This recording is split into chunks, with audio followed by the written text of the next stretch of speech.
அனைத்து தமிழ் மக்களுக்கும் கணேஷன் பணிவான வணக்கம். ஸோ வாங்க ஃப்ரெண்ட்ஸ் மார்க்கெட் பற்றி டிஸ்கஸ் பண்ணலாம். ஸோ மார்க்கெட் பற்றி இப்போ டிஸ்கஸ் பண்ணோம் அப்படின்னா பேங்க் நிஃப்டி எல்லாம் பார்த்தீங்கன்னா கொஞ்சம் டவுன் தான். கிட்டத்தட்ட பார்த்தீங்கன்னா ஒரு 166 பாயிண்ட்ஸ் பக்கம் டவுனாக இருக்கு. ஃபின் நிஃப்டி ஒரு 104 பாயிண்ட்ஸ். ஸோ மற்றபடி நம்ம எதிர்பார்த்த மாதிரி Nifty 50, mid cap Nifty, Sensex எல்லாம் பார்த்தீங்கன்னா கொஞ்சம் பாசிட்டிவ்ல தான் முடிஞ்சிருக்கு. ஸோ அது இல்லாமல் நேற்று சொல்லியிருந்தேன் நிஃப்டி வந்து 25,010 பிரேக் அவுட் பண்ணா ஸோ கண்டினியூஸாக பை எடுக்கிறதுக்கான சான்சஸ் இருக்குன்னு சொல்லியிருந்தேன். ஸோ பிரேக் அவுட் எடுத்துட்டு ரொம்ப தூரம்லாம் போகல. கிட்டத்தட்ட பார்த்தீங்கன்னா 25,000 பிரேக் அவுட் பண்ணிட்டு ஸோ நமக்கு வந்து பார்த்தீங்கன்னா ஒரு 40 to 60 பாயிண்ட்ஸ் மட்டும்தான் மேலே கொண்டு வந்து க்ளோசிங் வந்து கொடுத்துருக்காங்க. ஸோ நேற்று நல்லா பெர்ஃபார்மன்ஸ் பண்ண ரிலையன்ஸ் கொஞ்சம் பரவாயில்ல. ஸோ ரிலையன்ஸ் வந்து பார்த்தீங்கன்னா நேற்று வந்து எஸ்என்பி அப்படிங்கிற எஸ்என்பி வந்து அவங்க சப்போர்ட் பண்ணியிருந்தாங்க. ரிலையன்ஸ் ஸ்டாக் வந்து இன்னும் மேலே வரதுக்கான சான்சஸ் இருக்கு அப்படின்னு சொல்லிட்டு ஸோ ரிலையன்ஸ் ஸ்டாக்ஸ் கொஞ்சம் பரவாயில்ல. ஸோ அப்புறம் பார்த்தீங்கன்னா ரெண்டு நியூஸ் வந்து வந்திருக்கு. ஒன்று வந்து பார்த்தீங்கன்னா ஆன்லைன் கேமிங், அதாவது பார்த்தீங்கன்னா ஆன்லைன் கேமிங் ஆப் வந்து நிறைய இருக்கு இப்போல்லாம். ஸோ கிரிக்கெட் சூதாட்டம் சொல்லலாம். அப்புறம் வந்து பார்த்தீங்கன்னா ரம்மி, அப்புறம் வந்து சட்கா மத்கா நிறைய பேருக்கு, அப்புறம் colour green colour red colour அதில் பணம் கட்டி விளையாடுறது. ஸோ இந்த மாதிரி பார்த்தீங்கன்னா நிறைய சூதாட்ட ஆப் எல்லாம் நிறைய இருக்கு. ஸோ அதுக்கு வந்து ஒரு மசோதா வந்து இன்னைக்கு வந்து தாக்கல் பண்ணியிருக்காங்க. என்ன சொல்லியிருக்காங்க அப்படின்னா ஸோ அந்த கேம் வந்து சரியா அந்த கண்டிஷன் வந்து சரியா ஃபாலோ பண்ணாம ஸோ அந்த டிரான்சாக்ஷன் பண பரிவர்த்தனைலாம் சரியா பண்ணீங்க அப்படின்னா ஒரு 3 வருஷம் வந்து ஜெயிலில் தூக்கி போட்டுருவோம். அது மட்டும் இல்லாமல் 1 கோடி ரூபா நீங்க வந்து அந்த கம்பெனி வந்து ஃபைன் கட்டணும் அப்படிங்கிற மாதிரி ஸோ ஒரு மசோதா வந்து கொண்டு வந்திருக்காங்க. இது வந்து கிட்டத்தட்ட பார்த்தீங்கன்னா என்ன சொல்றதுன்னா ரொம்ப நாள் வந்து ஒரு எதிர்பார்த்துட்டு இருந்த ஒரு மசோதா. ஆல்ரெடி பார்த்தீங்கன்னா தமிழ்நாட்டிலேயே இதுக்கெல்லாம் போராட்டம் நடந்தது. ஏன்னா ஆன்லைன் கேமிங்ல ஸோ பணத்தை போட்டு இழந்துட்டு ஸோ சூசைட் பண்ணிக்கிட்டவங்கலாம் இருக்கிறாங்க. ஸோ நிறைய கடன் வாங்கி பார்த்தீங்கன்னா ஸோ அதில் வந்து போட்டு வீட்டுக்கு தெரியாமல் கிரெடிட் கார்டில் பணம் வாங்கி போடுறது. ஸோ அது மட்டும் இல்லாமல் வெளியே கடன் வாங்கி போடுறது. ஸோ லாஸ்ட்டாக பார்த்தீங்கன்னா எல்லா பணமும் போனதுக்கப்புறம் ஸோ என்ன பண்ணுறதுன்னு தெரியாமல் சூசைட் பண்ணிக்கிட்டவங்களாம் இருந்தாங்க. அதுக்கு முன்னாடி கொஞ்ச நாளைக்கு முன்னாடி கூட ஒரு வருஷத்துக்கு முன்னாடி கூட ஸோ இது வந்து பார்த்தீங்கன்னா ஒரு தமிழ்நாட்டில் ஒரு பிரச்சனையாக வந்து இருந்தது. ஸோ தமிழ்நாட்டில் என்ன சொன்னாங்க அப்படின்னா இது வந்து அதாவது பார்த்தீங்கன்னா மத்திய அரசு வந்து தலையிட்டா மட்டும்தான் இந்த செயலிகளை வந்து க்ளோஸ் பண்ண முடியும், அதாவது இந்த ஆப் எல்லாம் பார்த்தீங்கன்னா க்ளோஸ் பண்ண முடியும், எங்களால் எதுவும் பண்ண முடியல அப்படிங்கிற மாதிரி சொல்லியிருந்தாங்க. இப்போ வந்து மத்திய அரசு வந்து ஒரு முயற்சி பண்ணி ஸோ இந்த திட்டத்தை வந்து தாக்கல் வந்து பண்ணியிருக்கிறாங்க. என்ன சொல்லியிருக்காங்கன்னா இது இந்த மாதிரி ஏதாவது மிஸ்யூஸ் பண்ணீங்க, இந்த மாதிரி ஆன்லைன் கேமிங் ஒரு சில கண்டிஷன்ஸ் எல்லாம் இருக்கு. ஸோ அந்த கண்டிஷன்ஸை மீறி ஏதாவது நடத்துனீங்க அப்படின்னா ஸோ உங்களுக்கு வந்து ஒரு 3 வருஷம் ஜெயிலு, அது மட்டும் இல்லாம 1 கோடி ரூபாய் ஃபைன் போடுறோம் அப்படின்னு சொல்லியிருக்காங்க. ஓகே, ஸோ இதை வந்து ஒரேடியா எடுத்துற மாதிரி ஏதாவது சொல்லியிருக்காங்களான்னு கேட்டீங்கன்னா அந்த அளவுக்கு பார்த்தீங்கன்னா இது சொல்லலை. ஏன் அப்படின்னா ஏன் இவ்வளவு நாள் விட்டு வச்சிருக்காங்கன்னா அதுக்கு இன்னொரு ரீசன் இருக்கு. ஸோ வெளிநாட்டுல இருந்து ஆன்லைன் கேமிங் இந்தியாவுக்குள்ளார நடத்துறாங்க, அவங்க உள்ளார அந்த கேமிங் ஆப் கொண்டு வராங்க அப்படின்னா ஸோ அதுக்கும் பார்த்தீங்கன்னா அவங்க ஜிஎஸ்டி வந்து பே பண்ணணும். ஸோ இந்த ஜிஎஸ்டி வந்து கிட்டத்தட்ட ஒரு 25,000 கோடி ரூபாய் வரைக்கும் கலெக்ட் ஆகுது அப்படிங்கிற மாதிரி ஒரு நியூஸ் வந்து இப்போ வந்திருக்கு. ஸோ அதனாலதான் பார்த்தீங்கன்னா அது மட்டும் இல்லாம இதை பேஸ் பண்ணி இந்தியாவில் பார்த்தீங்கன்னா ஒரு 2 லட்சம் பேருக்கு வந்து வேலை இருந்துட்டு இருக்கு. ஸோ இப்போ அந்த வேலை இழப்பும் இழக்கிறதுக்கு சான்சஸ் இருக்கு. அதே சமயம் பார்த்தீங்கன்னா ஜிஎஸ்டியும் பார்த்தீங்கன்னா நமக்கு இனிமேல் வராது அப்படிங்கிற மாதிரி சொல்லியிருக்காங்க. ஸோ இந்த ஒரு இக்கட்டான சூழ்நிலை கூட இது வந்து மசோதா வந்து தாக்கல் பண்ணியிருக்கிறதுங்கிறது கொஞ்சம் பாசிட்டிவ் நியூஸ் மாதிரி தான். ஓகே, ஸோ நெக்ஸ்ட் வந்து பார்த்தீங்கன்னா இன்ஃபோசிஸ். ஸோ இன்ஃபோசிஸ் ஸ்டாக்ஸ் வந்து இன்னைக்கு வந்து நல்லாவே growth கொடுத்துருக்கு. அதுக்கு என்ன காரணம் அப்படின்னா ஒரு 80% வந்து நாங்கள் வந்து எம்ப்ளாயிஸுக்கு வந்து போனஸ் கொடுக்க போறோம் அப்படின்னா நான் லாஸ்ட் இயரை வந்து எங்கள் வருமானத்தை பார்த்தீங்கன்னா அதை விட இந்த ஒரு ஜனவரி டு ஆகஸ்ட் வரைக்கும் நல்ல வருமானம் வந்து நல்ல growth வந்து கொடுத்துருக்கு கம்பெனி. ஸோ அதனால் நாங்கள் வந்து ஒரு குறிப்பிட்ட எம்ப்ளாயிஸுக்கெல்லாம் பார்த்தீங்கன்னா 80% வந்து நாங்கள் வந்து போனஸ் கொடுக்க போறோம் அவங்க சேலரியிலன்னு சொல்லி ஒரு நியூஸ் வந்து கொடுத்துருந்தாங்க. ஸோ அந்த நியூஸ் கிட்டத்தட்ட ஒரு 12 o'clock நினைக்கிறேன், ஒரு 12 o'clock வந்தது. ஸோ அங்கேருந்து பார்த்தீங்கன்னா ஸோ இன்ஃபோசிஸ் நல்லா growth கொடுத்து நல்ல ஒரு பர்சன்டேஜ் வரைக்கும் மேலே வந்து வந்திருக்கு. ஸோ இதான் மூலியமா பார்த்தீங்கன்னா ஒரு ஐடி ஸ்டாக்ஸ் ஐடி செக்டர்லாம் பார்த்தீங்கன்னா கொஞ்சம் மேலே வந்திருக்கு. ஸோ டிசிஎஸ் கம்பெனி ஒரு கொஞ்ச நாளைக்கு முன்னாடி என்ன சொல்லியிருந்தாங்க அப்படின்னா ஏஐ வந்து அதிகமாயிடுச்சு, அதனால ஒரு 12,000 எம்ப்ளாயிஸை வந்து நாங்கள் வேலையை விட்டு வெளியே அனுப்ப போறோம், சுத்தமாக எங்களுக்கு வந்து வியாபாரமே இல்லை அப்படின்னு சொல்லிட்டு இருந்த இந்த டைம்ல ஸோ இன்ஃபோசிஸ் வந்து எங்களுக்கு நல்ல லாபம் வந்திருக்குங்க, அதனால நாங்கள் வேலையை விட்டெல்லாம் அனுப்ப மாட்டோம், அதுக்கு பதிலாக பார்த்தீங்கன்னா ஒரு சில எம்ப்ளாயிஸுக்கெல்லாம் பார்த்தீங்கன்னா நாங்கள் ஒரு 80% போனஸ் கொடுக்க போறோம்னு சொன்னோன்னே ஸோ அது வந்து பெரிய வந்து ஒரு ஷார்ட் நியூஸ் மாதிரி இன்னைக்கு வந்து வந்திருக்கு. ஸோ இது வந்து ஐடி செக்டருக்கு ஒரு பாசிட்டிவ் நியூஸ் தான். ஸோ இந்த ஏஐ இந்த டெக்னாலஜிலாம் இருந்தும் கூட ஸோ இவங்க வந்து வேலையை விட்டு அனுப்பாம கொஞ்ச நேரம் இருங்கல்ல நீங்க செய்யற வேலைக்கு போனஸ் நாங்கள் கொடுக்குறோம், அந்த அளவுக்கு எங்களுக்கு லாபம் வந்திருக்கு அப்படிங்கிற மாதிரி இன்ஃபோசிஸ் சொல்லியிருக்கிறதுங்கிறது ஐடி செக்டரை பொறுத்த வரைக்கும் ஒரு ஷாக்கிங் நியூஸ் தான். ஸோ ஓகே, இதை பேஸ் பண்ணி ஸோ இதுக்கு முன்னாடி சொன்ன அந்த ஆன்லைன் கேமிங் தடையா இருக்கிறதுனால, அதாவது தடை பண்ணியிருக்கறனால பங்கு சந்தையில என்ன ஒரு மைனஸ் டிஸ்அட்வான்டேஜ் அப்படின்னு பார்த்தோம் அப்படின்னா, இந்த ஆன்லைன் கேமிங்லாம் நம்ம பணம் எதுல இருந்து அனுப்போம் அப்படின்னு பார்த்தீங்கன்னா, இந்த யூபிஐ டிரான்சாக்ஷன் தான். இந்த கூகுள் பே, ஃபோன்பே, அப்புறம் அந்த பேங்கிங் டிரான்சாக்ஷன். ஸோ இதெல்லாம் இந்த யூபிஐ டிரான்சாக்ஷன் வந்து பெரிய அளவில் பார்த்தீங்கன்னா டிரான்சாக்ஷன் குறையறதுக்கான சான்சஸ் இருக்கு. ஸோ இதை பேஸ் பண்ணி ஸோ இந்த டிரான்சாக்ஷன் எல்லாம் பண்றதுனால நமக்கு வந்து கொஞ்சம் வந்து என்ன சொல்றாங்கன்னா ஒரு ஃபீஸ் மாதிரி பிடிப்பாங்க. நீங்க இந்த மாதிரி டிரான்சாக்ஷன் எல்லாம் பண்ணனால ஒரு மந்த்லி பார்த்தீங்கன்னா ஒரு ஃபீஸ் மாதிரி பேங்கிங் சைடோ இல்லைனா அது கூகுள் பே, ஃபோன்பே சைடெல்லாம் பார்த்தீங்கன்னா ஒரு ஃபீஸ் மாதிரி பிடிப்பாங்க. ஸோ அதெல்லாம் பார்த்தீங்கன்னா ரொம்பவே அடிபட்டுரும்.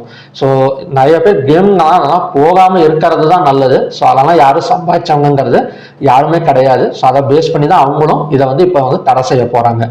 ஓகே, இப்போ இன்ஃபோசிஸ் வந்து எவ்வளோ போகும் அப்படின்னா, ஸோ கண்டிப்பாக வந்து ஒரு 3 to 4% வரைக்கும் ஸோ மேலே வரதுக்கான சான்சஸ் வந்து நாளைக்கு வந்து இருக்கு.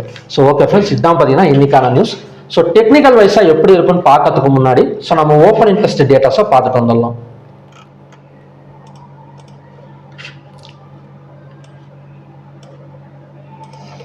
ஸோ ஓப்பன் இன்ட்ரெஸ்ட் டேட்டா எடுத்துக்கிட்டோம் அப்படின்னா கால் ஆப்ஷனை பை பண்ணி புட் ஆப்ஷனை செல் பண்ணியிருக்கிற மாதிரி தான் ஃபுல் அண்ட் ஃபுல்லுமே அந்த மாதிரி தான் இருக்கு. ஸோ பேங்க் நிஃப்டி கொஞ்சம் இறங்கியிருந்தா கூட பட் ஓவராலாக நம்ம பார்த்துட்டோம் அப்படின்னா ஸோ கால் ஆப்ஷனை பை பண்ணி புட் ஆப்ஷனை செல் பண்ணியிருக்கிற மாதிரி தான் ஸோ எல்லா ஸ்கிரிப்டுமே நமக்கு வந்து க்ளோஸ் ஆயிருக்கு. ஸோ என்எஸ்சி எடுத்துக்கிட்டோம் அப்படின்னு பார்த்தீங்கன்னா 3061 ஸ்டாக்ஸ் வந்து ட்ரேட் ஆயிருக்கு. அதில் அட்வான்ஸ் வந்து 1712, டிக்ளைன்ஸ் வந்து 1263, அன்சேஞ்ச் வந்து 86. ஸோ 52 வீக் ஹைல 81 ஸ்டாக்ஸும் 52 வீக் லோல பார்த்தீங்கன்னா 26 ஸ்டாக்ஸும் இருக்கு. கிட்டத்தட்ட 81 ஸ்டாக்ஸ் வந்து இன்னுமே பார்த்தீங்கன்னா ஒரு பாசிட்டிவ்ல விஸ்டாண்ட் ஆகிட்டு இருக்கு. அப்பர் சர்க்கிள்ல 123யும் லோயர் சர்க்கிள்ல 43 ஸ்டாக்ஸ் இருக்கு. ஸோ என்எஸ்சி டேட்டா பார்த்தோம் அப்படின்னா ஸோ மார்க்கெட் இன்னமும் பார்த்தீங்கன்னா கொஞ்சம் பாசிட்டிவ்ல தான் நிற்குது. ஸோ அது மட்டும் இல்லாமல் இந்த மசோதா தாக்கல் கொஞ்சம் ஒரு சில யூபிஐ டிரான்சாக்ஷன் பேங்கிங் செக்டர்ல கொஞ்சம் அடிபடுமே தவிர ஸோ மற்றபடி ஓவராலாக ஒரு பாசிட்டிவ் நியூஸ் தான். ஸோ செக்டார் வைஸ் எடுத்துக்கிட்டோம் அப்படின்னா banking sector, finance sector, health care, media, PSU bank, so இதெல்லாம் தான் விழுந்திருக்க தவிர ஸோ மற்றபடி ஐடி செக்டர்லாம் நல்ல growthங்க. கிட்டத்தட்ட 933 பாயிண்ட்ஸ் வரைக்கும் மேலே வந்திருக்கு. எஃப்எம்சிஜியும் பார்த்தீங்கன்னா 777.40. ஸோ எஃப்எம்சிஜி ஏன் ஏறிட்டு இருக்கிறது ஆல்ரெடி நம்ம டிஸ்கஸ் பண்ணியிருக்கோம்.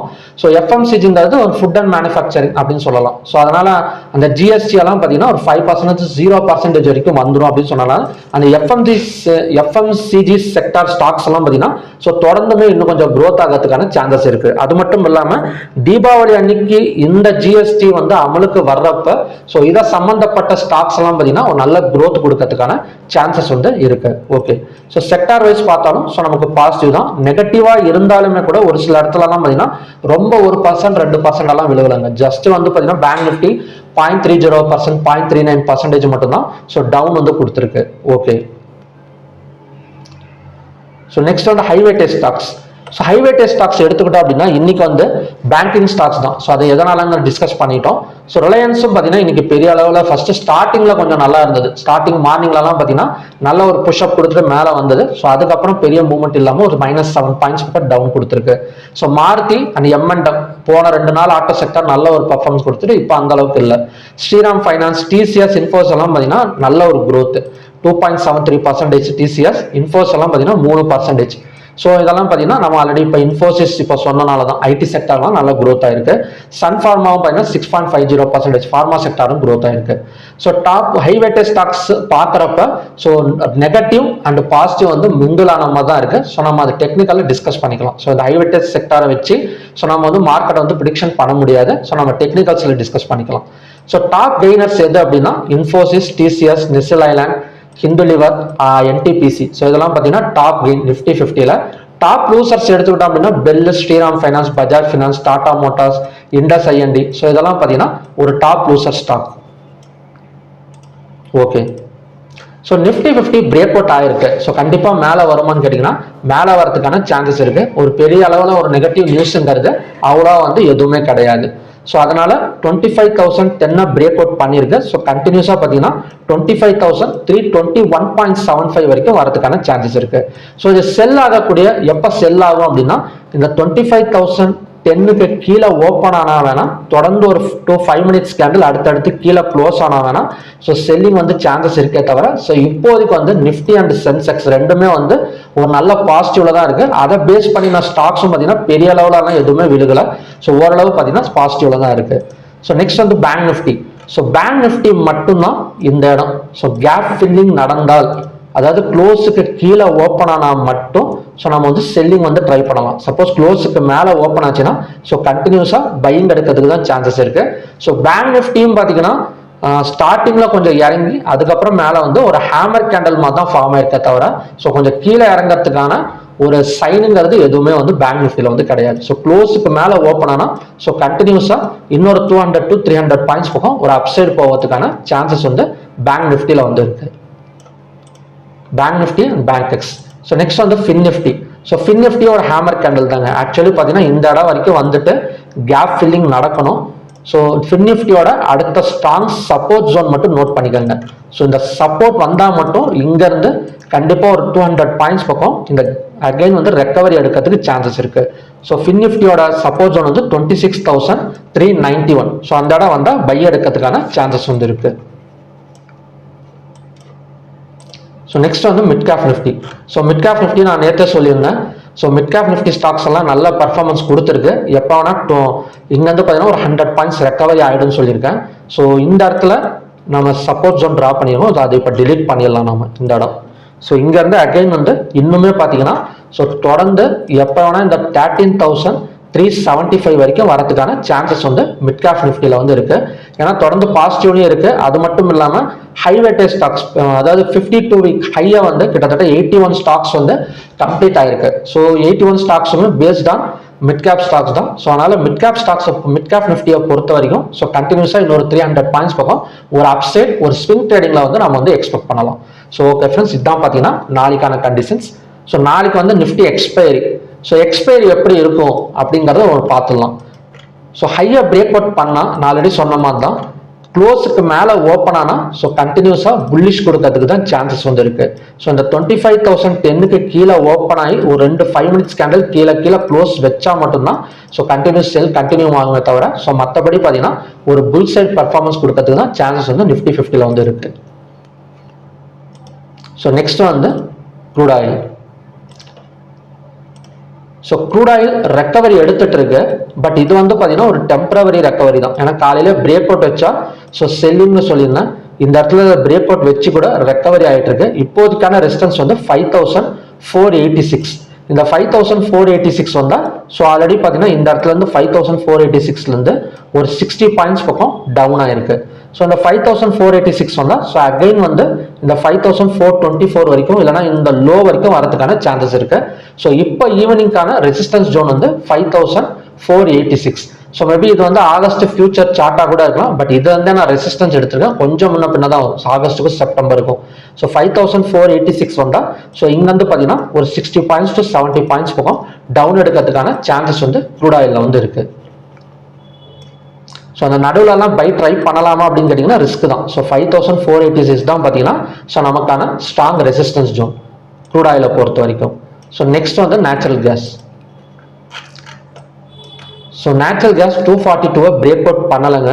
ஸோ அதுக்கு பதிலாக இந்த இடம் வந்து ரெசிஸ்டன்ஸாக வந்து ஒர்க் ஆயிருக்கு. ஸோ அதனால பிரேக் அவுட் நடக்காதனால அகைன் வந்து 242 வந்தால் ஸோ நம்ம செல் சைடு வந்து ஃபோக்கஸ் பண்ணலாம். 242லேருந்து கிட்டத்தட்ட பார்த்தீங்கன்னா இங்கேருந்து ஒரு 4 to 5 பாயிண்ட்ஸ் பக்கம் டவுன் எடுக்கிறதுக்கான சான்சஸ் வந்து நேச்சுரல் கேஸ்ல இருந்துருக்கு. ஸோ ஓவராலாக பார்த்தீங்கன்னா crude oil and natural gas ரெண்டுமே கொஞ்சம் செல்லிங் ப்ரெஷரில் தான் இருக்கு. க்ரூட் ஆயிலோட ரெசிஸ்டன்ஸ் வந்து 5,486, நேச்சுரல் கேஸோட ரெசிஸ்டன்ஸ் வந்து 242. ஸோ இன்னைக்கு க்ரூட் ஆயில் எக்ஸ்பைரி இருக்கு, பார்க்கலாம் எந்த மாதிரி வந்து கொடுக்குறாங்க அப்படின்னு. ஸோ நான் எதிர்பார்க்கறது அகைன் வந்து ஒரு சப்ளை ஜோன் தான் எதிர்பார்க்குறேன். ஸோ பார்க்கலாம்.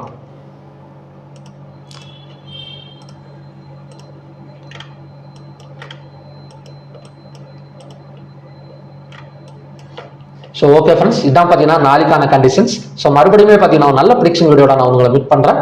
நன்றி, வணக்கம்.